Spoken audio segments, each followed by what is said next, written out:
Hey, before we get to the video, I just wanted to remind everybody I've got a Masters of the Universe fan comic. I've got 6 graphic novels that I've created of a fan comic of He-Man and Masters of the Universe. It's a much more adult kind of Conan the Barbarian take on it. There's violence, there's adult situations, but I think I've put together a pretty fun and interesting story. These are volumes 1, 2, and 3, and I have volumes 4, 5, and 6 as well. If you're interested, hit me up. Also, I have a sketchbook, just black and white figure drawings, female figures. You know it's the good stuff. If you're interested in something like this, I've got copies of this as well. Hit me up, and for Christmas, holidays, or just if you like art, or you just want to put money in my pocket because you like me. That would be awesome. Anyway, that's all I've got. On to the video. Hey, thanks for joining me. If you watch my channel, you know that I say I don't read a lot of DC comics, but I do read some on occasion. And back in the, I think it was the late 90s, there was one series you could not avoid or ignore, and it was Kingdom Come. I had missed Alex Ross on the Marvels, where he kind of made his name. Like, really, he kind of came to the forefront, and then I missed those. I didn't collect them, wasn't interested, but I could not help but, you couldn't avoid the hype that was this Kingdom Come book. Alex Ross's name was everywhere, and this is supposed to be some amazing 4-issue giant series of epic proportions, and I'm like, you know what, I'm going to pick it up. And I have to say, it really, in my opinion, the hype was actually correct. It was awesome. I loved these books. I've read them multiple times. It's been a long time since I've seen them. They were unique to me specifically because, as I said, I don't read DC comics, so I don't know most of these characters in these books, and some of them I've just by name only, and then of course I know the big ones, the Justice League. We all know those, but I don't read Justice League comics. But I know Superman, and you just know Superman from basic kind of pop culture osmosis, and then the movies. The best version of Superman I've ever seen is kind of, in a lot of ways, the Christopher Reeve movie. That's Superman. And I'm into it. I like it. And so, this was different for me because, again, a lot of characters I know nothing about, but you kind of don't need to know the characters to understand the concept of what they were talking about in this book. They're big books. Lots of work went into these. I can't imagine how long it took Alex Ross to paint these things. The amount of work he put into this thing is kind of staggering. I always like this first shot. You got a bat going up against an American Eagle thing. You're like, well, is that supposed to be Superman or Wonder Woman, or what would that symbology be there? All I know is it looks pretty awesome. I like it. And then the book has a lot of kind of religious overtones, where there were voices and thunderings and lightnings and an earthquake. I think they're quoting Revelations. I am not anybody who kind of understands. I don't know the Bible, like, beyond kind of the basics, but this is a story kind of addressing Kingdom Come, the end of the world. And what is going to bring about the end of the world? Fucking superheroes. Like, people with powers like this. It addresses a concept that most comics kind of, they can't, because, corporate comics, Marvels and DCs and all that type of stuff, their characters have to just keep going on into the future without end forever. There's no end. So the consequences of the shit that would happen with these characters is rarely addressed in the long term, because you just eventually have to hit reset and just keep going and pretend like the insane, crazy things that have happened that would affect and change the world forever, you're just going to have to pretend that it didn't happen because we've got to keep printing books. But the reality is, if these superpowered beings are out there just slaughtering each other, like, the world would very quickly potentially just end. So there's an element to that they're getting into here. More biblical text, and there followed hail and fire mingled with blood. There fell a great star from heaven, burning as if it were a lamp, and I beheld and heard an angel saying with a voice, woe, woe, woe to the inhabitants of the earth. So then we get this character. We get, God, I know his name. Fucking Norman. The guy who's kind of like the character that's like the point of view character. We follow him. He's an older guy. He's a preacher, and he's living in this world where superheroes are this dangerous thing. And one of the things, like, there is so many like Easter eggs built into these books if you are like a hyper nerd, and I don't know most of these. It wasn't until I think Wizard printed up a comprehensive page by page show telling of all these random things that are going on in the book that you maybe have missed. Like this guy, he is the Sandman, Wesley Dodds. Now, the only Sandman that I know is the Neil Gaiman stuff, and I don't know that these are supposed to be the same guys. I mean, I don't think they are supposed to be, but I don't understand if there's supposed to be some connection. Why is there this DC character, the Sandman, and then the one that Neil Gaiman did? Maybe there was no connection. I don't know. But this is a guy, you know, showing that he was a character out there, but now he's an old man. He's got visions. Things are crazy. While they're having their conversation, like in the background, in the city, there are just superheroes flying around, and it looks like they're probably fighting. So you're getting the idea like there are superheroes out there, and the world is in a rough place. That's what all the text is kind of telling you. The Sandman dies, so our lead character here, he's, you know, it's his thoughts that tell us what's going on in the world. Again, the age of heroes that did the good moral thing has kind of come and gone, and the world is filled with just like superpowered beings. Like good and bad doesn't even factor into it anymore. They're basically just out there beating the ever-loving shit out of each other just because they can, like superpowered thugs. And like he comes across, and here's like the remnants of a battle scene. Somebody just like picked up a statue and threw it across the city. You know, it's insane. This world is a dangerous, horrible place in a lot of ways. There's this restaurant that he goes to that's just like superhero themed, of all the classic characters.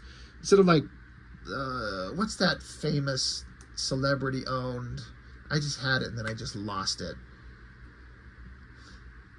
You know what I'm talking about. But here's like this restaurant, Planet Krypton. It's like, it's funny because it's kind of like it's exploding out. There's a little spaceship flying off from it. And everyone inside here, the people who are the servers, are dressed in costumes of the classic superheroes. And so there's a lot of stuff.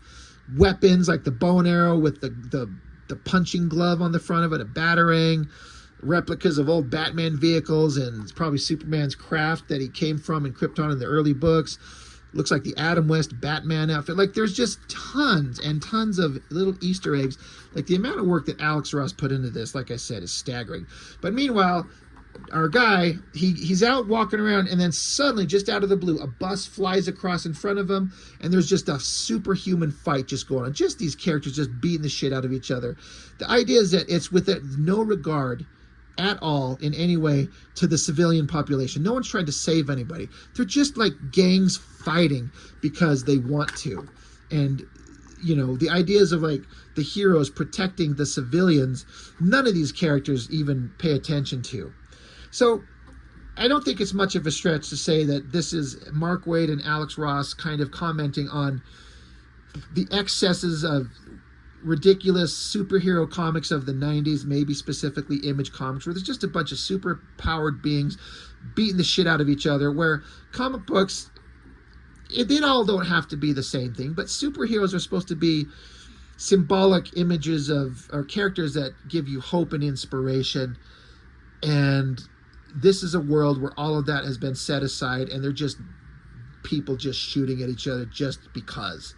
And so now everyone feels helpless and hopeless as these idiots just throwing each other around. They're kind of laughing, like they're not concerned about the safety of anybody at all. So that's a scary idea. And Alex Ross's hyper-realism kind of drives home the sense of like these are real beings in a way that has never really existed that I can recall in comics before this. I'm not saying Alex Ross was the guy who started like painting and realism with drawing superheroes, but he's certainly the one who brought it to like the most popular forefront at the time.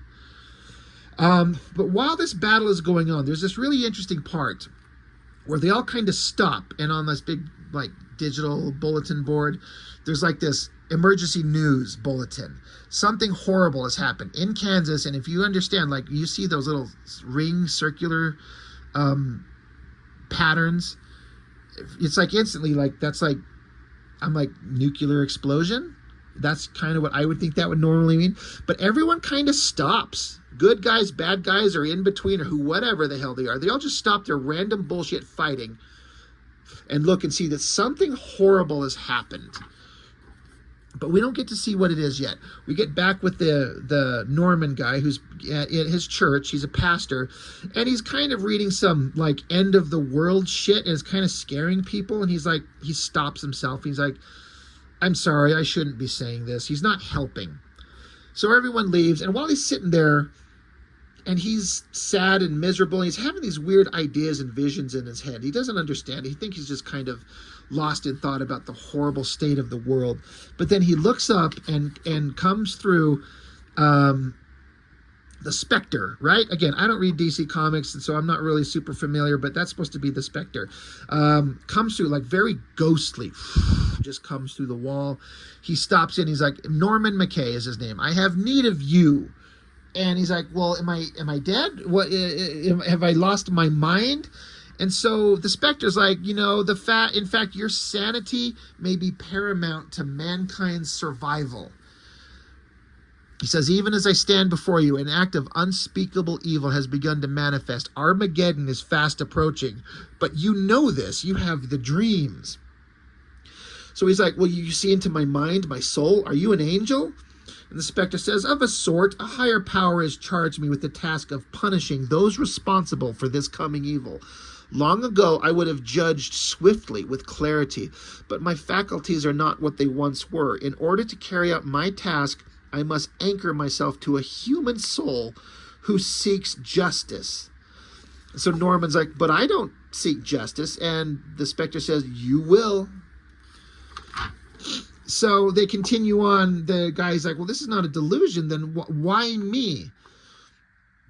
The Spectre, he says, I came too late in search of the dreamer Wesley Dodds. He saw tomorrow with a power he did not understand, but passed to you nonetheless. So at the beginning, when he was talking with him, Wesley Dodds was having these same visions, and he saw something coming, but he was old, he was sick, he died, and it passed to Norman. He says, now your dreams will guide us both. In order to fulfill my mission, we must both witness the events that will lead to Armageddon. Come with me. And so he's like, well, I can't leave my congregation. They look to me. And he's like, well, for what? He's like, there's nobody here. What do you have to offer anybody right now? He's like, all right, well, explain this to me. If you are truly a being of great power, how is it you can find no way to avert this catastrophe? And Spectre says, that's not my task. Once, Earth boasted other saviors who might have stemmed the tide of destruction, but as you will see, they are no longer the solution. In many ways, they are the problem. So now this gets into, this is all stuff that was like DC Comics backstory and characters I didn't really know much about. But now we get into some stuff I recognize. I will say unabashedly, I love Superman. Again, I don't read DC Comics. I don't read Superman on the regular, but the concept of Superman, he's just the best. He's like just this pinnacle of a superhero, just the best guy. He's strong. He's moral. You can count on him. He will save you. He will do everything in his power to do the right thing. You look up to him. I love Superman. And I like this kind of portrayal of him here. They kind of go to where it looks like wheat fields in Kansas, maybe, where he would be from. Like, where are we? Like, what do you see? He's like, well, I see a Midwestern farmland, but that's not possible, which is interesting for him to say it's not possible to be in a Midwestern farmland. Why not? Well, anyway, Spectre says, there's no need to lower your voice. We cannot be seen or heard, even by him. So I like that. They're implying like Superman can see and hear anything, but not them. So they look up, and I love this classic shot. I feel like this pose, I think this is supposed to be a reminiscent pose of that classic cover of Superman, where he's like flying through the air, kind of like above a city and looking down. But I also think there's supposed to be some symbology. Maybe I could be reading into this wrong, or maybe I thought that I read this somewhere, heard this somewhere else. With like the board across him, it's almost like he's crucified. Religious symbology. Maybe I'm reading too much into that. But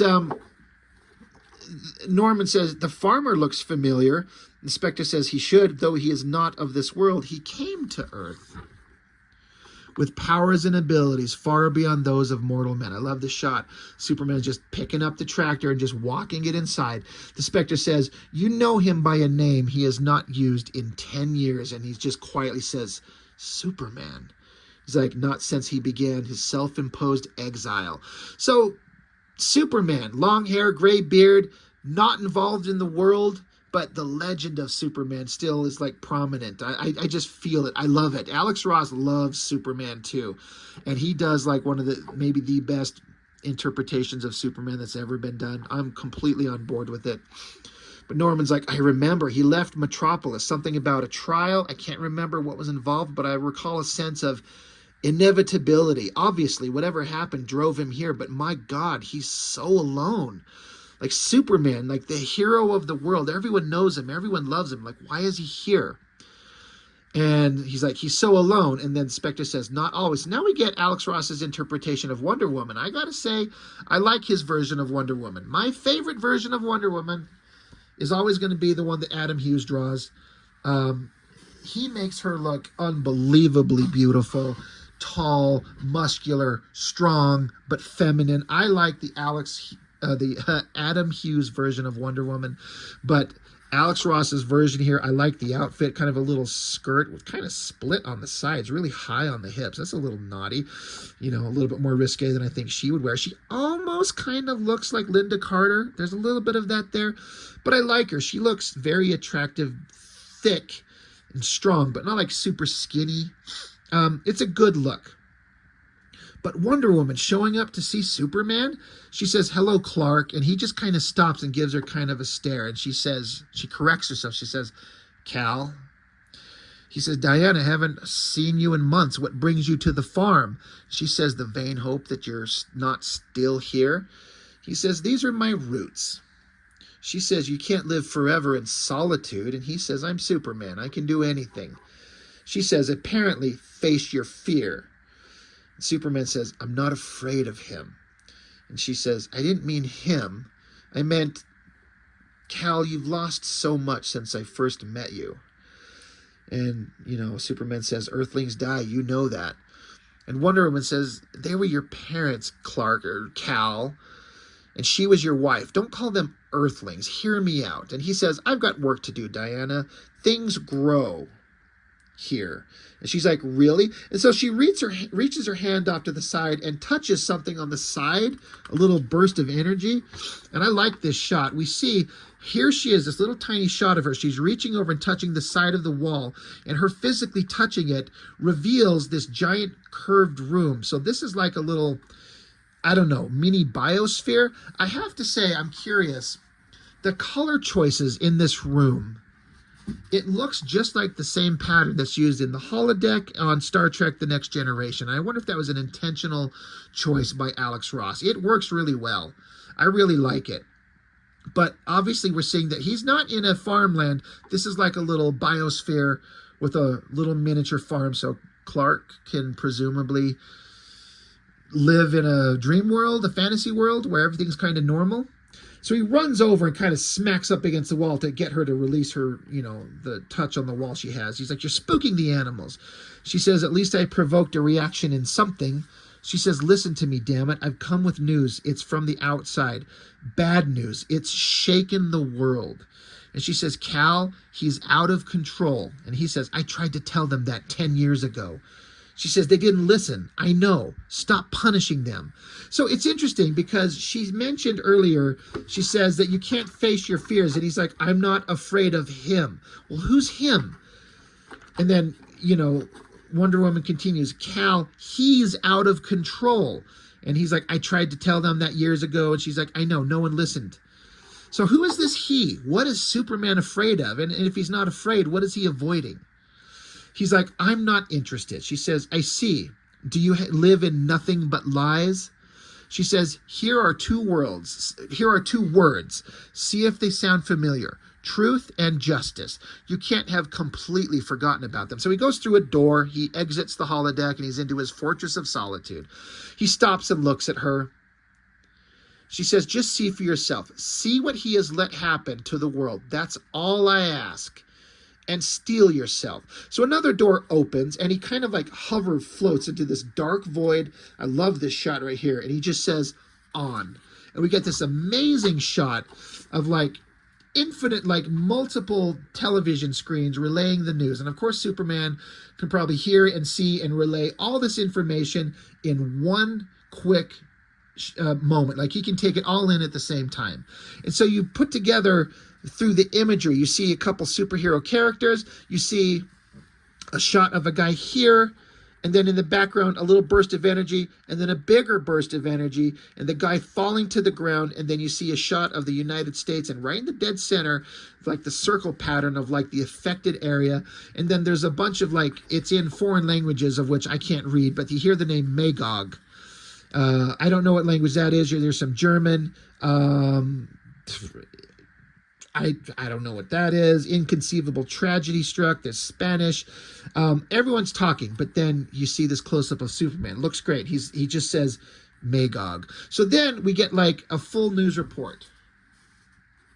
And it says here, you know, the news report's basically saying that all these superpowered beings were chasing the Justice Battalion, led by Magog, descended upon the weathered parasite. So this character, the parasite, I don't know who that character is. No idea. I assume he's a character that's existed in DC. Don't know who he is. But the battle raged to the wheat fields of Kansas. Witnesses characterized the parasite as fearful. And you see that the parasite is yelling, like, leave me alone, leave me alone. The news report continues, claims his pleas for mercy were ignored, speculate that tragedy might have been averted had Magog relented. So then here's this Magog guy. We see him here, we see him here. Now, as you read the book, you'll understand, you know, spoilers for anybody who doesn't know, but we all know this. Magog is a stand-in basically for Cable. Again, big shoulder pads, metallic cybernetic parts on his body. Then, of course, he's got his own ram horns and stuff.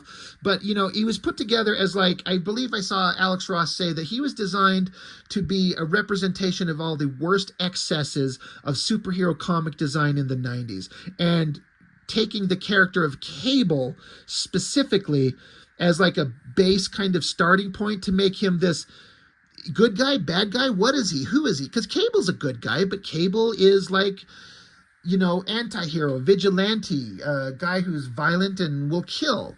That's not Superman or Wonder Woman or any of the good heroes. So who is this guy?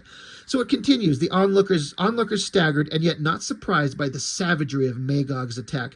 Magog, one of the new breed of heroes, known to many as the one responsible for Superman's farewell to Metropolis.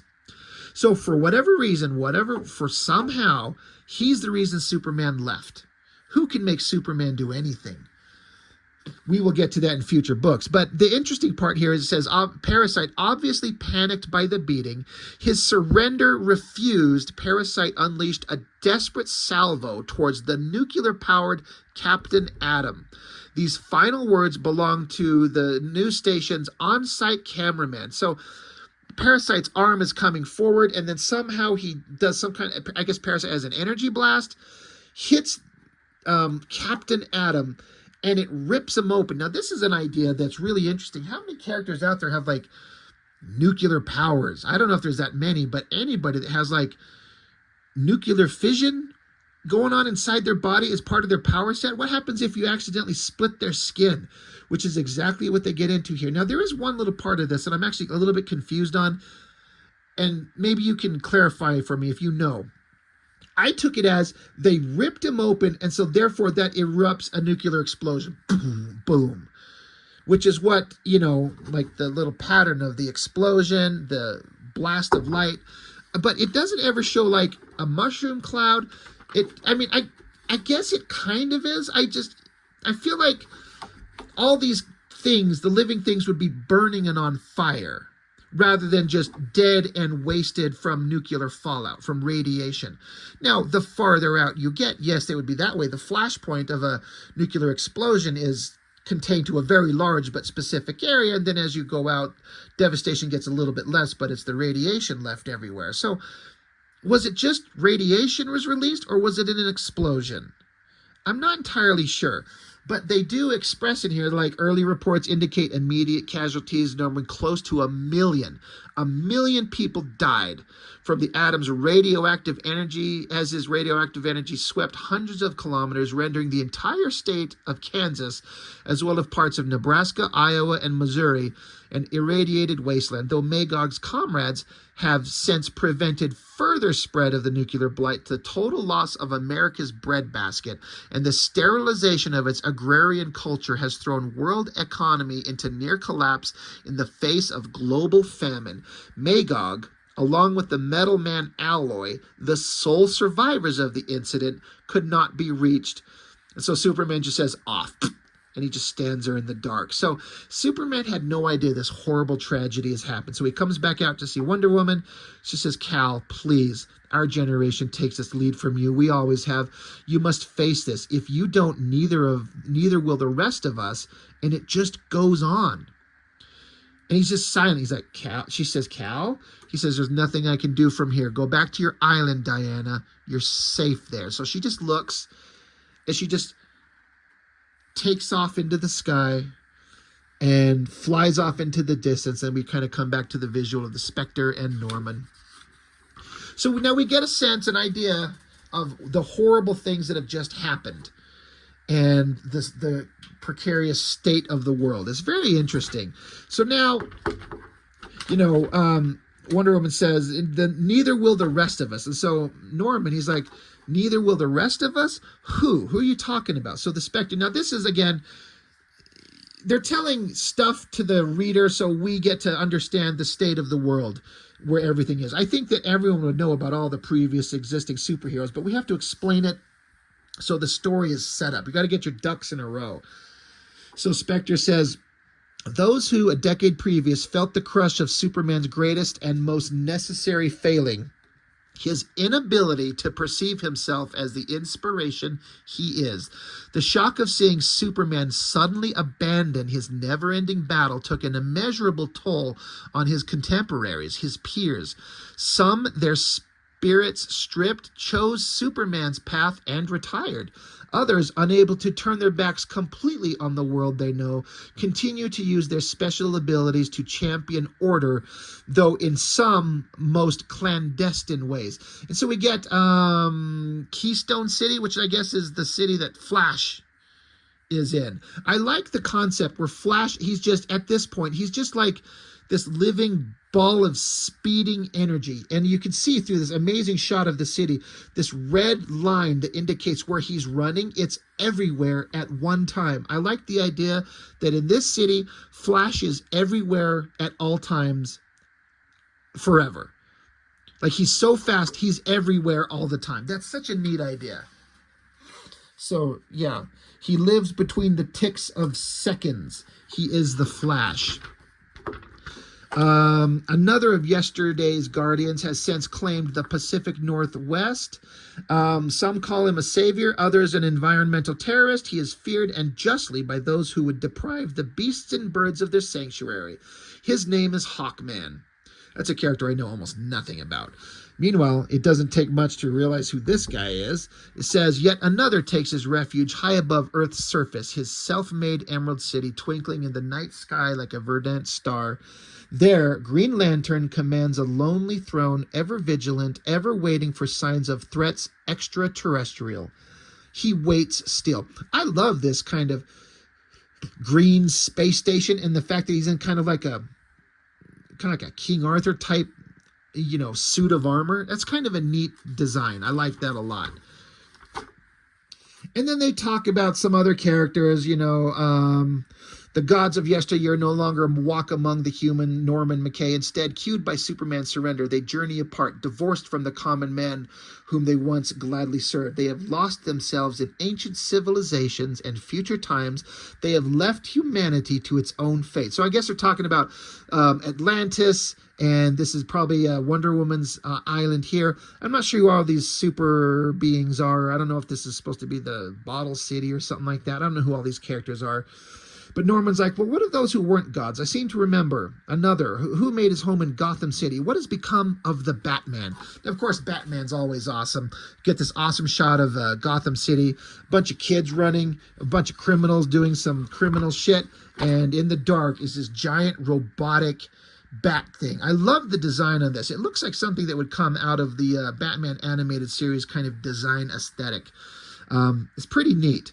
But these giant robot bat sentries come along and round up the kids and, you know, corner them for the cops. There's multiple robotic bats, you know, protecting the city.